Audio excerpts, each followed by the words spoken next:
Patrick, a young billionaire, had a big problem. His girlfriend, Vanessa, loved his money more than she loved him. At first, Patrick thought she cared about him, but it became clear she only wanted the fancy gifts and rich lifestyle he gave her. Patrick didn't want to fight her or cause a scene, so he came up with a clever plan to make her leave. He needed someone bold and fearless to help him. That's when he met Casey. Casey was a tomboy who worked at a small mechanic shop. She wasn't like the women Patrick usually saw in his world of riches. Casey wore old jeans, had grease on her hands, and spoke her mind without fear. Patrick knew she was perfect for the job. "Let me understand this," Casey said, leaning on the car she was fixing. "You want me to act like you're what?" "My partner," Patrick said with a grin. "You will pretend to be my gay partner, and Vanessa will run away. I will pay you a lot of money." Casey burst out laughing. "You must be crazy. But fine, I could use the money. Let's do it." The next day, Patrick invited Vanessa to his mansion and introduced her to Casey. Casey came dressed in a sharp suit, her hair brushed back like she was some rich CEO. She even put her arm around Patrick's chair and gave him a playful wink when Vanessa walked in. Vanessa stopped in her tracks. "Who is this?" she asked, looking confused. Patrick smiled. "Vanessa, this is Casey, my partner." Vanessa's jaw dropped. "Partner? Like, business partner?" Casey smirked and leaned closer to Patrick. "No, not business, more like love." Vanessa's eyes went wide. "What? Patrick, is this a joke?" Patrick shook his head calmly. "It's not a joke. Casey understands me, Vanessa. I need someone who truly gets me." Vanessa's face turned red with anger. She pointed at Casey. This person? You're leaving me for this?" Casey just smiled and leaned back in her chair. "Sorry, sweetheart, Patrick is taken now." Vanessa stomped out of the mansion, her heels clicking loudly. She slammed the door so hard the sound echoed through the house. When Vanessa left, Casey laughed so hard she nearly fell out of her chair. "Wow, that went better than I thought. She looked like she wanted to hit me." Patrick chuckled, finally feeling free. "You were amazing. I couldn't have done it without you." "I told you I'm good at this," Casey said, still laughing. But as the days went by, Patrick started to notice something strange. Casey wasn't just helpful, she was fun to be around. She made him laugh more than anyone else ever had. She told him the truth, even when it wasn't what he wanted to hear. Patrick liked that about her. Meanwhile, Vanessa was still trying to figure out what was happening. One evening she showed up uninvited and found Patrick and Casey eating dinner together. Casey, always quick on her feet, acted even more like Patrick's partner. "Babe, pass the salt," Casey said, leaning close to Patrick. She even wiped a crumb off his chin. Vanessa couldn't take it anymore. "This is insane," she screamed. "Patrick, how can you choose her over me? She's not even your type." Patrick leaned back in his chair and smiled. "I'm sorry, Vanessa, but my relationship with Casey is real. You'll just have to accept it." Vanessa stormed out again, this time yelling angrily all the way to her car. Patrick and Casey sat on the balcony that night, sipping drinks and laughing about how Vanessa had stormed out earlier. The cool breeze carried their laughter, and for the first time in a long while, Patrick felt truly at ease. Casey, with her no-nonsense attitude and sharp wit, was unlike anyone he had ever met. She wasn't afraid to speak her mind or tease him, and Patrick found himself looking at her in a way he never expected. "You know," Patrick said, his voice softer now, "you've made my life a lot more interesting, Casey. I didn't think I'd laugh this much in years." Casey shrugged, but there was a faint smile on her lips. "Well, rich boy, someone had to shake you out of that boring billionaire life." Patrick chuckled and took another sip of his drink. As they sat in silence, staring at the city lights, something unspoken hung in the air. Their playful banter was gone, replaced by something deeper. "It's getting late," Casey said after a moment, standing up. "I should head out." Patrick caught her hand before she could leave. "Stay," he said, his voice low. Casey froze, looking down at him. For a moment she didn't move. Then slowly she sat back down. Patrick leaned in, brushing a strand of hair away from her face. One thing led to another, and soon they found themselves tangled in a moment they didn't see coming. The next morning, sunlight streamed into the room. Casey stirred and opened her eyes. She blinked as the events of the night before came rushing back. Her heart sank. She had never done this before. Never. She wasn't the type to get caught up in emotions or make reckless decisions. But last night was different. It scared her. Quietly, she slipped out of bed, careful not to wake Patrick. She grabbed her clothes and tiptoed out of the room, her heart heavy with regret. By the time Patrick woke up, the bed beside him was empty. "Casey?" he called, sitting up and looking around. But there was no answer. He checked the living room, the kitchen, everywhere, but she was gone. He grabbed his phone and dialed her number, but she didn't pick up. He called again and again, but it went straight to voicemail. Patrick felt a pang of worry. Why did she leave like that? The next day, Patrick couldn't focus. He kept thinking about Casey. Finally, he decided to go to the garage where she worked. He couldn't just sit around and wait. He needed to see her.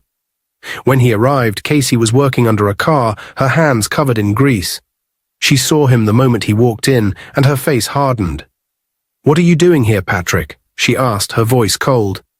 "I came to see you," Patrick said. "You left without saying anything. You didn't even pick up my calls." "That's because I didn't want to talk to you," Casey snapped. "Our business deal is over, Patrick. You got what you wanted. Vanessa is out of your life. Now stay out of mine." Patrick was surprised. "Casey, what's going on? Did I do something wrong?" Casey let out a bitter laugh. "You don't get it, do you? Last night shouldn't have happened. It was a mistake." "A mistake?" Patrick asked, his voice soft. "Yes," Casey said firmly, though her voice shook. "I don't belong in your world, Patrick. I was stupid to even let it get this far. Just go back to your perfect rich life and leave me alone." Patrick took a step closer, but Casey held up a hand to stop him. "Don't," she said. "Don't come here again. Don't call me. Don't look for me. We're done." Patrick's chest tightened, but he nodded. "If that's what you want," he said quietly. "It is," Casey said, though her eyes told a different story. Without another word, she turned and walked back to the car she was working on, leaving Patrick standing there, heartbroken and confused. Patrick got into his car and drove off, but his thoughts were a mess. He couldn't understand why Casey was pushing him away. Patrick spent the week restless and distracted. He couldn't stop thinking about Casey. Her laughter, her sharp comebacks, and even the way she walked away from him kept replaying in his mind. He had tried calling her every day, but her number no longer worked. He felt helpless. By the end of the week, Patrick couldn't take it anymore. He decided to go back to the garage where Casey worked. He thought if he could just see her, they could talk, and maybe she would explain why she pushed him away. Patrick drove to the small mechanic shop early in the morning. When he arrived, he saw one of Casey's co-workers fixing a car. The man looked up as Patrick approached. "Good morning," Patrick said. "I'm looking for Casey. Is she around?" The man shook his head. "Casey? She doesn't work here anymore." Patrick's heart sank. "What? What do you mean she doesn't work here?"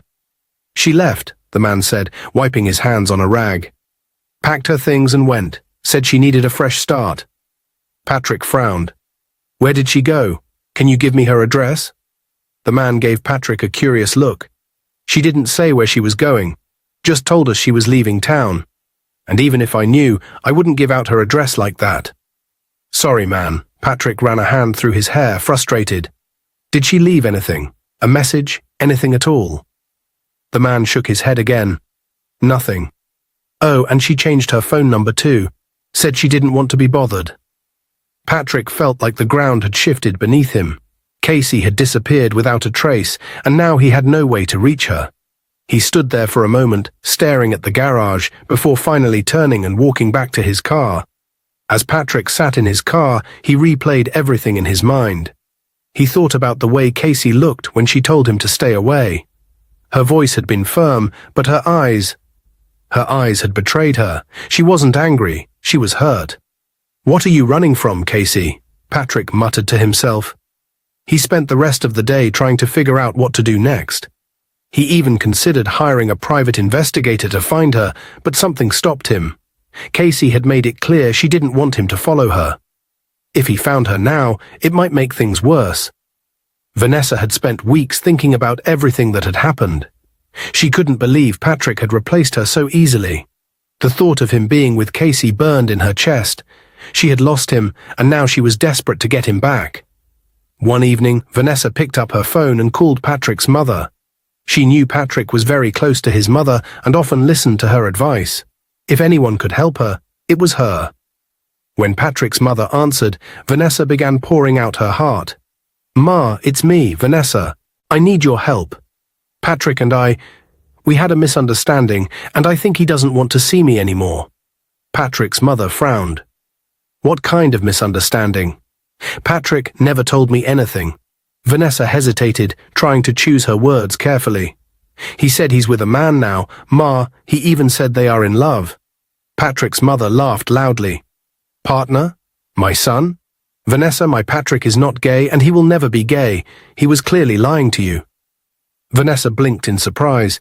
"So he's not with Casey like that?" "Ma, please, I've realized my mistakes. I know I was wrong, and I've changed. Please help me talk to Patrick. Tell him I'm sorry and that I'll do better. I will make things right." Patrick's mother sighed. She didn't fully trust Vanessa, but she had always believed in second chances. If Vanessa was truly ready to change, maybe Patrick could give her another opportunity. "All right, Vanessa," Patrick's mother said. "I will talk to him when he comes home. But no promises. It's up to Patrick to decide." That evening, Patrick returned to his mother's house for dinner. As they sat at the table, his mother cleared her throat and looked at him. "Patrick, there's something I need to talk to you about." Patrick looked up from his plate. "What is it, Mom?" "It's about Vanessa," she said carefully. "She called me. She told me she's sorry for everything she did and that she's changed. She's asking for a second chance." Patrick's face immediately darkened. "Mom, Vanessa only cares about herself. She didn't love me. She loved my money." His mother reached out and placed her hand on his. "I know, son, but she sounded sincere. People can change, Patrick. She's asking for another chance to prove herself." Patrick sighed and leaned back in his chair. He didn't want to deal with Vanessa again. But he also couldn't say no to his mother, who looked at him with pleading eyes. After a long pause, he finally nodded. "Fine," he said reluctantly. "I will talk to her. But I'm not making any promises."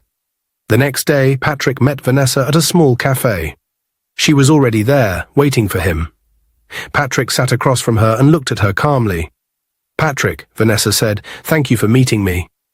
I know I don't deserve it after everything I've done." "Why are we here, Vanessa? What do you want?" Patrick asked. "I want to apologize. I was selfish and shallow. I didn't treat you the way you deserved, and I regret it," Vanessa said. Patrick shook his head. "You loved money more than me, Vanessa. You liked material things too much. It's not good. That's not love." "I know," Vanessa said quickly. "I have changed, Patrick. I see now that I was wrong. I don't care about those things anymore. I care about you." "What's changed, Vanessa?" "Why are you saying all this now?" Patrick asked. "Because I love you, Patrick. I didn't realize how much until I lost you. I've changed, and I want to do better. Please give me another chance," Vanessa said. "I don't know if I can trust you again," Patrick said. "Please, Patrick, let me prove it to you. I'll do whatever it takes to show you I've changed. Just give me one more chance," Vanessa said. Patrick thought about it for a moment. "All right, one chance. But if I see the same behavior as before, it's over. No more chances." "Thank you, Patrick. You won't regret this," Vanessa said. 3 months had passed since Casey left everything behind. Her old job, her old life, and most importantly, Patrick. She had started afresh, working hard at another garage. She avoided any thought of the past and stayed focused on surviving. But recently, she wasn't feeling well. She was often tired, felt dizzy, and some smells made her sick. At first, she thought it was stress, but the symptoms didn't stop. One day, Casey decided to go to the hospital. She couldn't ignore it anymore. After some tests, the doctor called her into his office. He looked at her with a serious face. "Miss Casey," the doctor said, "you are pregnant." Casey's eyes widened and she froze. "Pregnant? No, that's not possible." The doctor nodded firmly. "It is.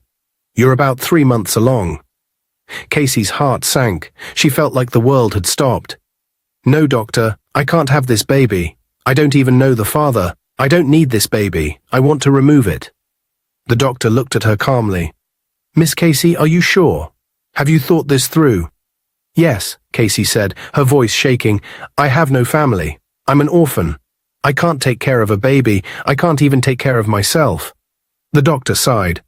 All right, let me check one more thing before we discuss options. He gestured for her to lie down for a scan. Casey lay down nervously. The doctor used the ultrasound machine, moving the scanner over her stomach. After a few minutes, he stopped, looking surprised.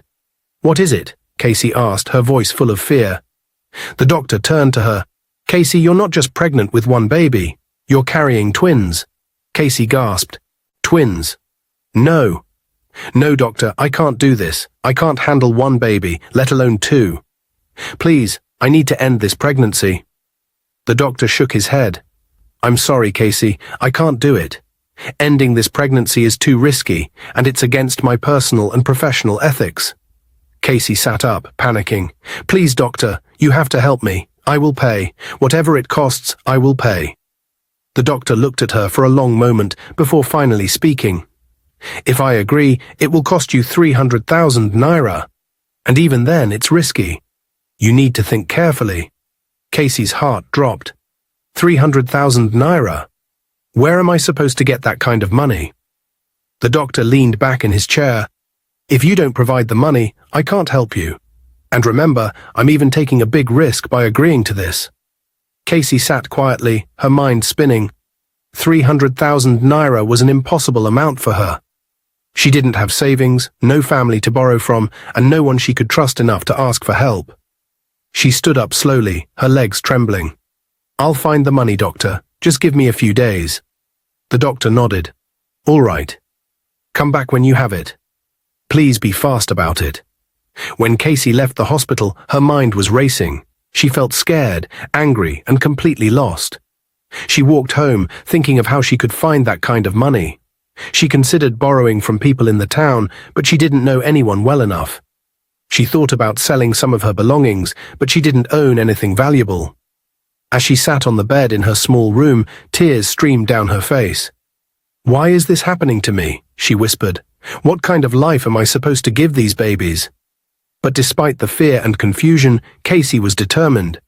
She wiped her tears and clenched her fists. I will find the money. I don't know how, but I will. 2 days later, Casey returned to the doctor's office. She looked tired, stressed, and defeated. Her clothes hung loosely on her frame, and her face showed how much she had been worrying. She had tried everything to raise the money, but had only managed to gather 100,000 naira. She had even sold a few of her tools from the garage where she worked, but it wasn't enough. As she sat in the doctor's office, she placed the bundle of money on his desk. Doctor, this is all I could get. Please, help me. I don't have more. The doctor picked up the money, counted it, and then shook his head. Casey, this is 100,000 naira. I told you it's 300,000. I can't help you with this. Casey's eyes filled with tears. Please, doctor, this is all I have. I'll find a way to pay the rest later. Just help me now. The doctor leaned back in his chair and sighed deeply. Casey, I can't. It's not about the money anymore. I've thought about it, and I've decided I can't do this at all. Casey froze. What? What do you mean? You promised to help me if I brought the money. The doctor looked her straight in the eye. Casey, you're far along in this pregnancy. You're carrying twins. These babies are gifts from God. Some women would do anything for just one child, and you have two. And yet you want to get rid of them. Casey shook her head, her voice trembling. Doctor, I'm not like those women. I'm an orphan. I don't have anyone to help me. How can I raise two babies when I can barely take care of myself? The doctor's voice softened, but his words were firm. Casey, I understand your fear, but these children are a blessing, not a burden. I can't take that blessing away. It's against my conscience, and it's too risky for you. Casey's tears flowed freely now. Doctor, please, I don't have anyone. I don't know what to do. I can't do this alone. The doctor shook his head again. I'm sorry, Casey. I can't help you. My final decision is no. You need to go home and think about how you can prepare for these babies instead of trying to get rid of them. Casey stood up, her hands trembling. "You don't understand, doctor. I'm not ready for this. I can't do this." Her voice cracked as she spoke. "I'm sorry," the doctor said, standing up as well. "My advice to you is to stop fighting this and accept it. These babies are here for a reason." Casey grabbed her bag and ran out of the office, crying uncontrollably. She didn't even see the people in the waiting area staring at her. She just ran. Outside, the sun was scorching, but Casey didn't care. She walked aimlessly along the road, her mind racing. The world felt heavy on her shoulders, and she felt completely alone. Every step she took felt harder than the last.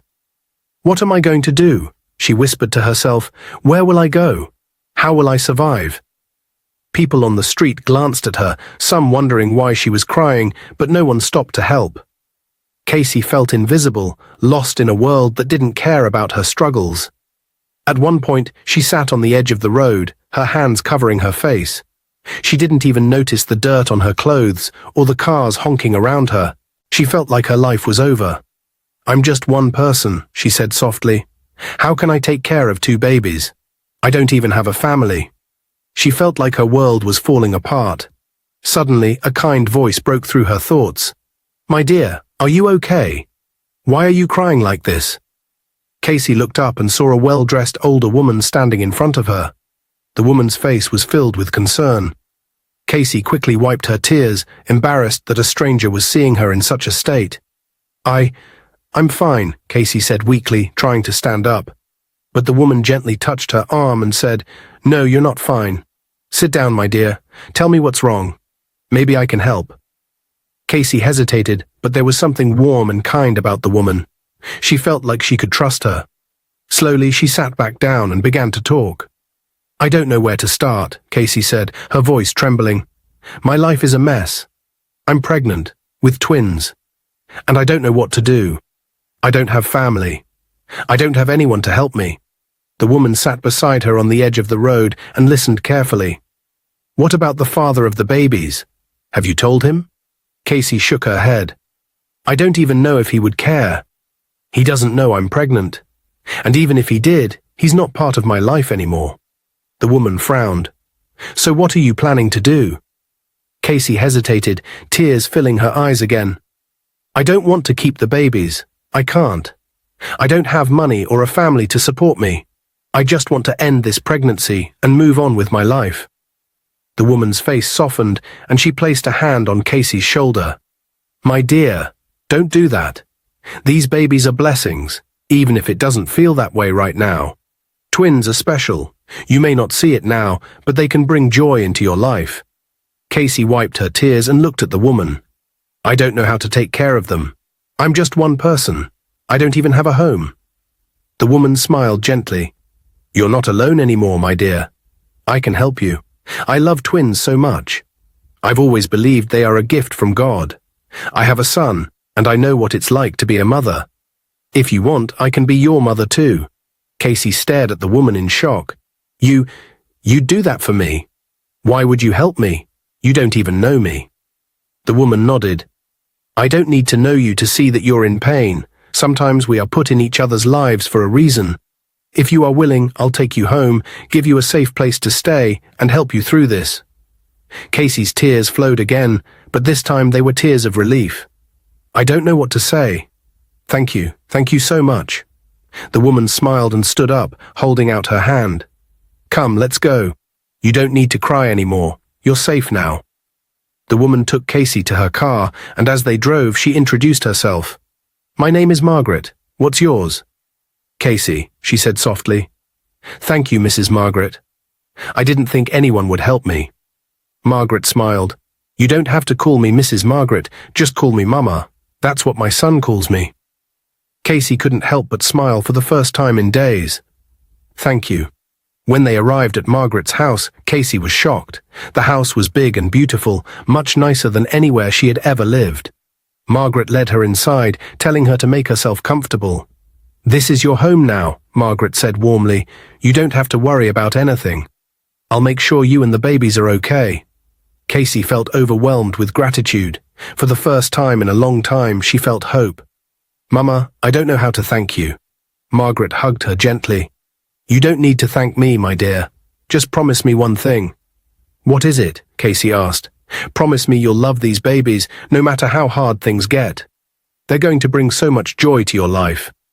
Casey nodded, tears in her eyes. I promise. That night, Casey lay on the soft luxury bed in Margaret's house. She couldn't stop smiling, her heart feeling lighter than it had in months.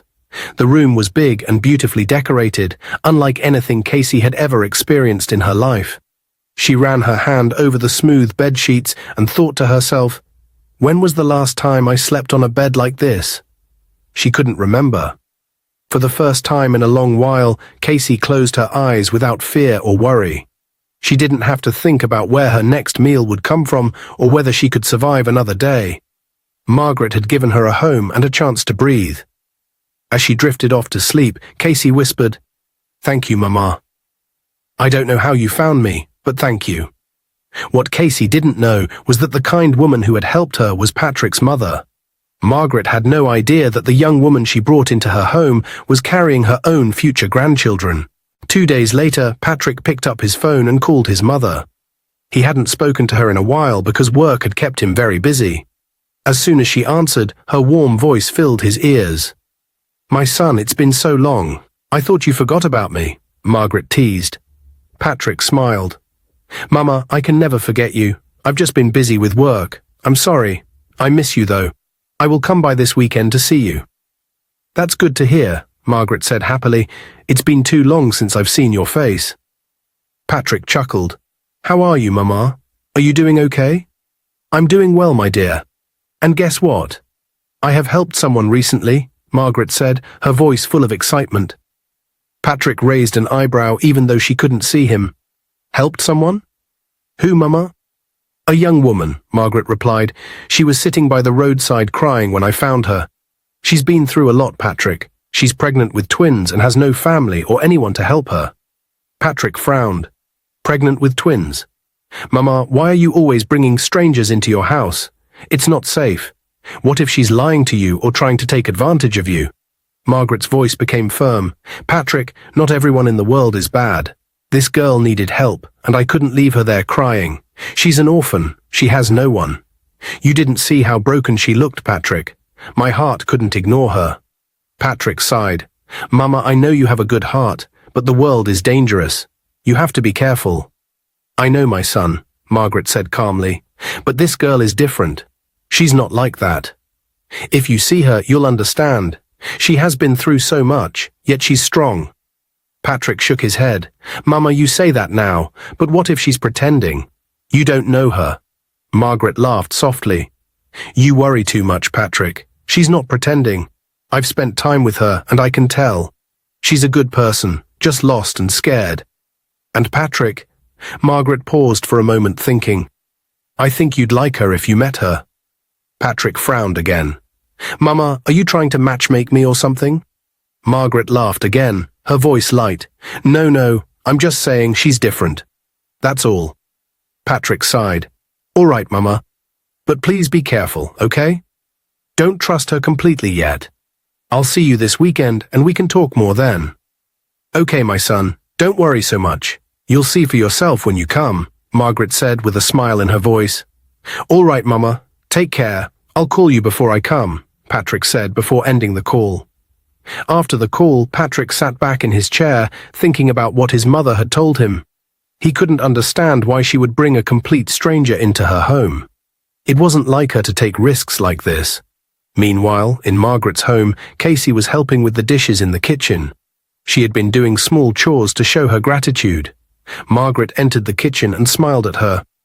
Casey, my son Patrick called today, Margaret said. Casey smiled politely. That's nice. Is he coming to visit? Yes, he'll come this weekend, Margaret replied. I told him about you. Casey felt happy and said, I can't wait to meet your son since you've talked so much about him. Margaret smiled warmly. Yes, he's coming this weekend. I told him a little about you. Casey paused, surprised. You told him about me? Margaret laughed softly. Don't worry, I didn't say too much. I just told him you're a wonderful person and staying here with me. When the weekend came, Margaret's phone rang early in the morning. It was the husband of one of her childhood friends. His voice was filled with worry as he explained, "Margaret, my wife is very sick. She's in the hospital and we need you here. She keeps asking for you." Margaret felt a pang of concern. Her childhood friend had always been like a sister to her, and she knew she couldn't ignore the call. "Don't worry, I'll come right away," she said. After ending the call, Margaret hurried to get ready. Before leaving, she found Casey in the living room and sat her down to explain. "Casey, I need to go to the hospital. My childhood friend is very sick, and her husband just called me. I'll be back in the evening." Casey nodded. "I understand, Mama. I hope your friend feels better." Margaret smiled but looked a little worried. "Thank you, dear. I know you'll handle everything here. My son Patrick will be coming today and he'll be spending the weekend with us. Please prepare something nice for him to eat and take care of the house while I'm gone." Casey felt a little nervous but nodded quickly. "I'll take care of everything, Mama. Don't worry about anything." Margaret touched Casey's shoulder gently. "Thank you, my dear. Patrick is a good man, and I'm sure you two will get along just fine. I'll leave now so I can get to the hospital." With that, Margaret grabbed her bag and left the house in a hurry, leaving Casey alone. As the door closed behind her, Casey took a deep breath. She wasn't used to having guests, especially someone as important as Patrick. But she wanted to make Margaret proud, so she rolled up her sleeves and got to work. Casey cleaned the house thoroughly, making sure everything looked perfect. Then she went to the kitchen and began cooking a simple but delicious meal. As she stirred the pot, she couldn't help but feel a small flicker of curiosity about Patrick. She wondered what he was like and why Margaret spoke so highly of him. Hours later, Patrick arrived at the house and knocked on the door. Casey, still in the kitchen checking the food, wiped her hands and went to open it. When she opened the door, her heart nearly stopped. Standing there was Patrick. Patrick froze as well. He stared at Casey with wide eyes, completely shocked. "You?" he said, almost in disbelief. Casey's mouth opened, but no words came out. She stepped back, letting him in, her mind racing. How could Patrick, the last person she wanted to see, be Margaret's son? She felt her hands shaking as she closed the door behind him. They sat in the living room, both still stunned.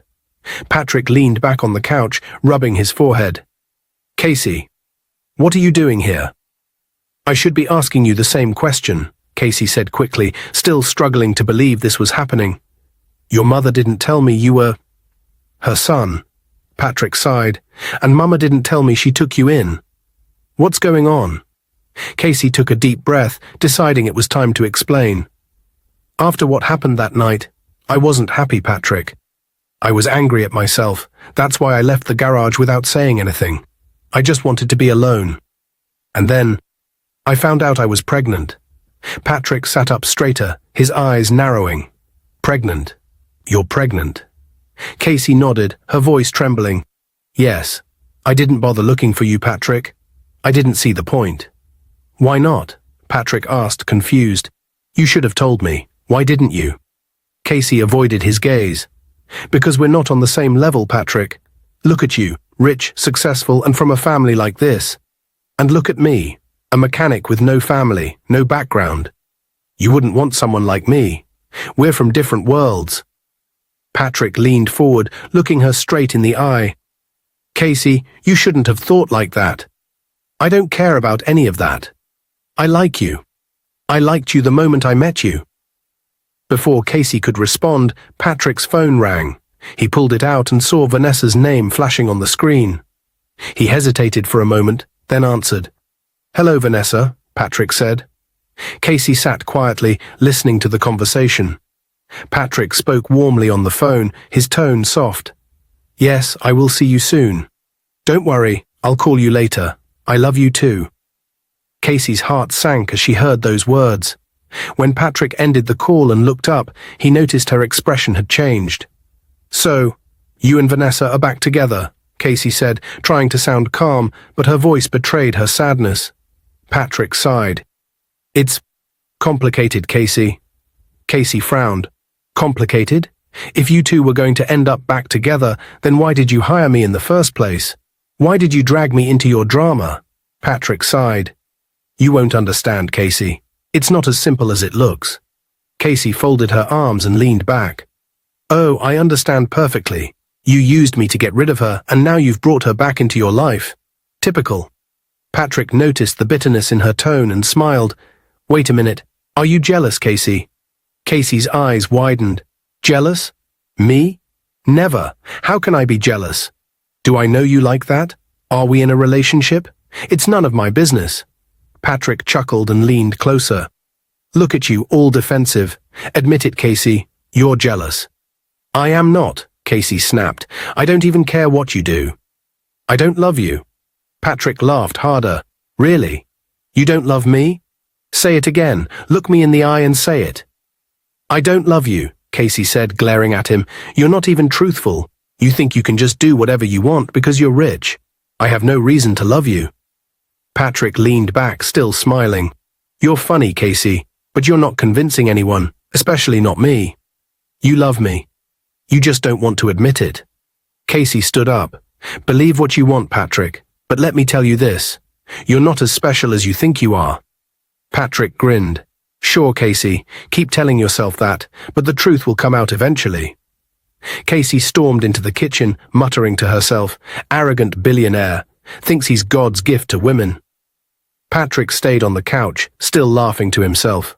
For some reason, he found Casey's stubbornness both frustrating and endearing. That evening, Margaret returned home from the hospital. She looked tired but relieved that her friend was stable. As she entered the living room, she found Patrick sitting alone on the couch, scrolling through his phone. Patrick, my dear, you're here already. I'm so happy to see you, Margaret said, smiling warmly as she walked over to hug her son. Patrick stood up and hugged her back. Welcome back, Mama. How is your friend doing? She's much better now, thank God, Margaret replied.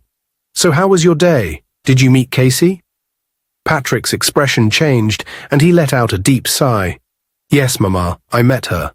Margaret sat down beside him, curious. Oh, really? What do you think of her? She's such a sweet girl, isn't she? Patrick rubbed the back of his neck, unsure of where to begin. Mama, there's something you don't know. I already know Casey. Margaret looked at him surprised. You know her? How? Where did you meet her? Patrick hesitated, but then he decided to tell his mother the truth. We met months ago, Mama. Casey worked at a garage and I hired her for something personal. We had a moment and I think I'm responsible for the pregnancy. Margaret's eyes widened in shock. What? So the twins she's carrying, they're my grandchildren. Patrick nodded. Yes, Mama. I think they're mine. Margaret sat back, processing the news. Oh my goodness, all this time I didn't know. And to think I have been taking care of her without realizing she's carrying my grandchildren. Shook her head, a mix of emotions on her face. This is unbelievable. But Patrick, what about Vanessa? I thought you were trying to work things out with her. Does she know about Casey and the babies? Patrick scoffed. Mama, you know I was done with Vanessa a long time ago. You're the one who kept pushing me to give her another chance. I only agreed because you insisted, but now I'm breaking up with her for good. Margaret sighed. Why, Patrick? What's wrong with Vanessa? Patrick leaned forward, his voice firm. Vanessa is spoiled, Mama. She doesn't care about anyone but herself. And do you know what's worse? I think she has a sugar daddy. Margaret's jaw dropped. A sugar daddy? What are you talking about? Patrick nodded. She keeps talking about this old man she's close to, but she lies and says he's her uncle. Mama, I don't believe her. I have seen the way she acts when she talks about him. She's lying to me. Margaret's face turned red with anger. How dare she? After everything you have done for her, she has the audacity to do this.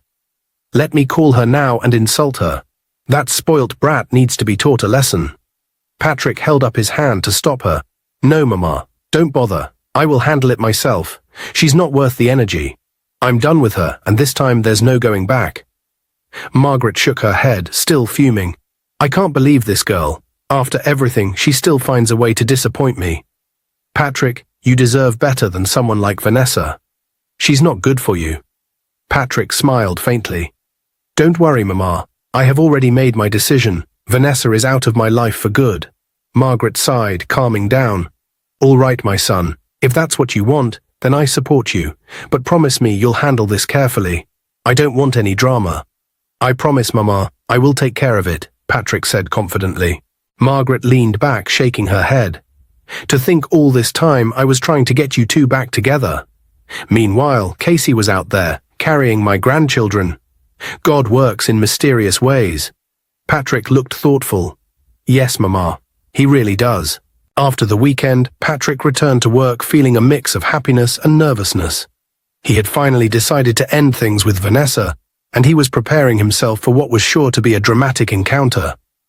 As he sat in his office, going over some files, the door suddenly opened, and in walked Vanessa. She was dressed in a stunning red dress, her makeup flawless, and she wore a wide smile as if nothing was wrong. Patrick, my love, she said sweetly, walking toward him. Patrick didn't look up from his desk. Vanessa, I'm not in the mood for this, he said coldly. Vanessa frowned. What's wrong, Patrick? Why are you acting like this? Did I do something? Patrick replied sharply, saying he wasn't in the mood and that their relationship was over.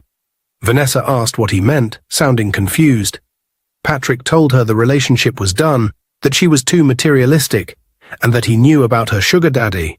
He said she had been lying, pretending the man was her uncle. Vanessa denied the accusations, claiming the man was truly her uncle. Patrick told her to stop lying, saying he had seen enough to know the truth and that he was tired of the games.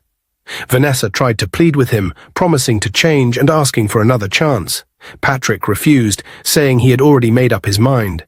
He told her it was over and that she needed to leave. Vanessa became angry and insulted him, saying he would regret his decision and that he would hear from her. Patrick told her to do whatever she wanted because he no longer cared. Vanessa said more angry words before leaving. Patrick sat quietly after she left, feeling relieved that it was finally over. A week later, Vanessa was out with one of her friends at a fancy cafe. They were chatting and sipping their drinks when her friend leaned closer and said, Vanessa, you won't believe what I saw the other day. Vanessa, curious, asked, What is it? What did you see? Her friend frowned. I saw Patrick, his mother, and another woman shopping for baby stuff. They were at that big mall in town. They looked so happy. Vanessa's eyes widened in shock. Wait, what are you talking about? Patrick, shopping for baby things. And with a woman. Who is this woman? Her friend sighed. I don't know who she is. She didn't look like anyone important, just some random woman. But Patrick and his mother seemed so comfortable with her, like she's part of their family or something. Vanessa felt rage bubbling inside her. What? Are you sure about this? Are you sure it was Patrick and his mother? Her friend nodded. I saw them with my own eyes. Patrick was carrying shopping bags, and the woman was definitely pregnant. Vanessa didn't say another word. She grabbed her phone and dialed Patrick's number. The moment he answered, she didn't even greet him. Patrick, what's this I'm hearing about you and your mother shopping with some pregnant woman? Who is she? Vanessa demanded, her voice full of anger. Patrick's voice was calm. Yes, Vanessa, the woman you're talking about is Casey. Vanessa blinked, confused. Casey? Wait, the Casey you once told me about? The one you said was a man? Patrick replied firmly, Yes, that Casey. And I lied. She's not a man, she's a woman. And she's pregnant with my twins. Vanessa's voice turned sharp. What? You lied to me all this time. You made me think there was nothing between you two. And now you're telling me she's having your babies. Patrick didn't flinch. Yes, Vanessa, I lied because I didn't want you meddling in my business. But now you know the truth. Casey is pregnant, and she's part of my life. You need to move on. Vanessa was furious. Move on? Do you think you can just tell me to move on like that, after everything we've been through? And who is this Casey anyway? Some nobody you picked up from the street? Patrick, you're making the biggest mistake of your life. Patrick sighed. Vanessa, I've already made up my mind. This conversation is over. Please don't call me about this again. Vanessa tried to interrupt, but Patrick ended the call. Vanessa stared at her phone in disbelief, her anger boiling over. Who does he think he is? And who is this Casey? How dare she try to take my place? I will deal with all of them. Patrick, his mother, and that nobody. They'll regret this. Her friend looked at her nervously. Vanessa, maybe you should calm down. It's not worth it. Vanessa snapped, Calm down. You expect me to calm down when some nobody is trying to take what's mine? Patrick belongs to me, and I will make sure he knows that." She grabbed her bag and stormed out of the cafe, her mind racing with anger and plans for revenge. She wasn't going to let this go easily. Vanessa was consumed by anger and jealousy. She couldn't get over the fact that Patrick had chosen Casey, a woman she still considered beneath her. Every day her rage grew, and she decided that if Casey was out of the picture, Patrick would return to her. She knew what she was about to do was extreme, but she didn't care. She wanted revenge, no matter the cost. One evening, Vanessa went to an uncompleted building on the outskirts of town. She had heard from one of her shady friends that it was where she could find someone to take care of people. She walked cautiously through the dusty, broken-down structure until she saw a man sitting on a pile of bricks, smoking a cigarette. "You're the one they told me about, right?" Vanessa asked, her voice low. The man looked at her and nodded. "Yes. What do you need?" Vanessa pulled out a photo of Casey from her purse and handed it to him. "I need you to eliminate her. Whatever it takes, make sure she's gone." The man stared at the photo for a long moment, then shook his head. "Can't do it." Vanessa's eyes widened. "What do you mean you can't do it?" "I will pay you." "Name your price." The man looked her straight in the eye. "I know this woman. She's a good person. She once helped me fix my car when I was stranded, and she didn't even take a dime from me. I can't harm someone like that." Vanessa's frustration boiled over. "I will double whatever you're being paid. I will give you more money than you've ever seen. Just do it." The man stood up, his voice firm. "I don't care how much money you're offering. I don't harm people who have shown me kindness. You will have to find someone else." Vanessa looked at him. "You're useless," she hissed, and stormed off angrily. As Vanessa walked out of the uncompleted building, muttering angrily to herself, she didn't notice how close she was to the edge of the road. She crossed without looking, still fuming about the hitman's refusal. Out of nowhere, a speeding car came racing down the street. The driver honked loudly, but it was too late. Vanessa screamed as the car hit her, sending her flying onto the pavement. Everything went black. When Vanessa opened her eyes, she found herself lying in a hospital bed. Her body felt heavy, and she couldn't move her legs. Panic set in as a doctor walked into the room. "Where am I? What happened to me?" Vanessa asked, her voice shaky. "You were in an accident," the doctor explained calmly. "You were hit by a car and suffered serious injuries. I'm sorry to tell you this, but your spinal cord was damaged in the accident. You won't be able to walk again." Vanessa froze, her eyes wide with disbelief. "What? No, you're lying. I can't be paralyzed. I'm too young for this." The doctor sighed. "I'm sorry, Miss Vanessa. We've done everything we can. You'll need a wheelchair from now on." Vanessa broke down, sobbing uncontrollably. She thought about everything she had done, all the hatred she had held on to, and how it had led her to this moment. "I'm a fool," she whispered to herself. "I should have just let it go. Why did I let my jealousy ruin me?" She spent days in the hospital, filled with regret. The bitterness she had clung to felt meaningless now. She realized she had destroyed her own life by trying to destroy someone else's. Months later, Casey gave birth to twin boys. Margaret was overjoyed, doting on her new grandsons and helping Casey adjust to motherhood. Patrick was by Casey's side every step of the way, proving himself to be a loving and responsible father. The twins brought so much joy to their lives. Casey named them Noah and Nathan, and they became the center of Patrick and Casey's world. Margaret often said the boys were a blessing, a sign that everything had happened for a reason. A year later, Patrick and Casey got married in a beautiful ceremony, surrounded by close friends and family. Casey looked stunning in her simple but elegant dress, and Patrick couldn't stop smiling as he stood by her side. Margaret, holding one of the twins on her lap, wiped tears from her eyes, grateful to see her son finally happy with a woman who truly loved him. The twins, now 1 year old, were the stars of the wedding, giggling and clapping as the guests cheered. Patrick and Casey shared their vows, promising to love and support each other through everything. As they danced at the reception, Patrick leaned close to Casey and said, "You've changed my life in ways I never expected. I'm so lucky to have you." Casey smiled back at him, "And I'm lucky you found me. I didn't think happiness like this was possible." Their story was proof that even through challenges and pain, love and kindness could bring people together and create something beautiful. Dear viewers, what lessons did you take away from this dramatic tale? We'd love to hear your thoughts in the comments below. If you enjoyed the story, give us a thumbs up, share it with friends, and hit that subscribe button. Don't forget to turn on notifications so you never miss out on our latest updates. Thanks for watching and stay blessed.